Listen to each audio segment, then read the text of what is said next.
முடா வழக்கில் கர்நாடக முதலமைச்சர் சித்தராமையாவின் 100 கோடி ரூபாய் மதிப்பிலான சொத்து முடக்கப்பட்டிருக்கிறது. மைசூரு நகர மேம்பாட்டுத் துறையிடமிருந்து சட்டவிரோதமாக 14 மனைகள் பெற்றதாக வழக்கு தொடுக்கப்பட்டிருந்த நிலையில் சித்தராமையா தவிர்த்து வழக்கில் தொடர்புடையவர்களின் 400 கோடி சொத்துகள் முடக்கப்பட்டிருக்கின்றன. முடா வழக்கில் கர்நாடக முதலமைச்சர் சித்தராமையாவின் 100 கோடி ரூபாய் சொத்துகள் முடக்கப்பட்டிருக்கக்கூடிய அண்மை செய்தியை பார்க்கிறோம். சித்தராமையாவுக்கு சொந்தமான 92 அசையா சொத்துக்களை அமலாக்கத்துறை முடக்கி இருக்கிறது. வழக்கு தொடர்பான முழு விவரங்களை வழங்குவதற்காக செய்தியாளர் மதியழகன் இணைப்பில் இருக்கிறார். மதியழகன், வணக்கம். கூடுதல் விவரங்களை பதிவு செய்யலாம். மைசூரு நகர மேம்பாட்டு ஆணையத்தினுடைய சொத்துக்களை முறைகேடாக, நிலங்களை முறைகேடாக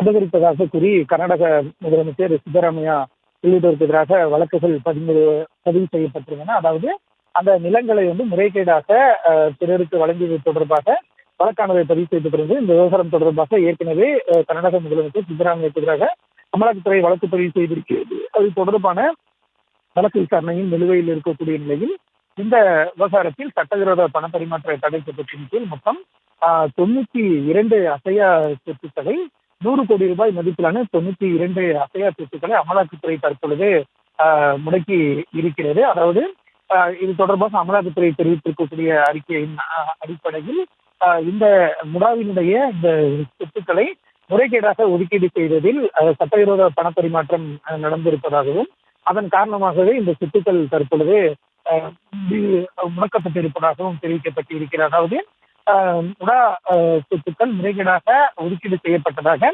கர்நாடக லோக் ஆயுக்தா போலீசார் வழக்கு பதிவு செய்திருந்தார்கள். இந்த வழக்கின் அடிப்படையிலேயே அமலாக்கத்துறையும் வழக்கு பதிவு செய்து விசாரணை நடத்தியது.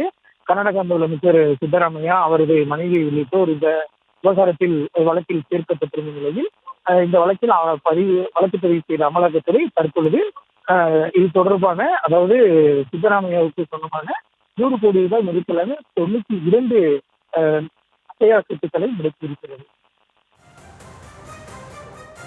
வழக்கு தொடர்பான விவரங்களை வழங்கியதற்கு நன்றி மதியழகன்.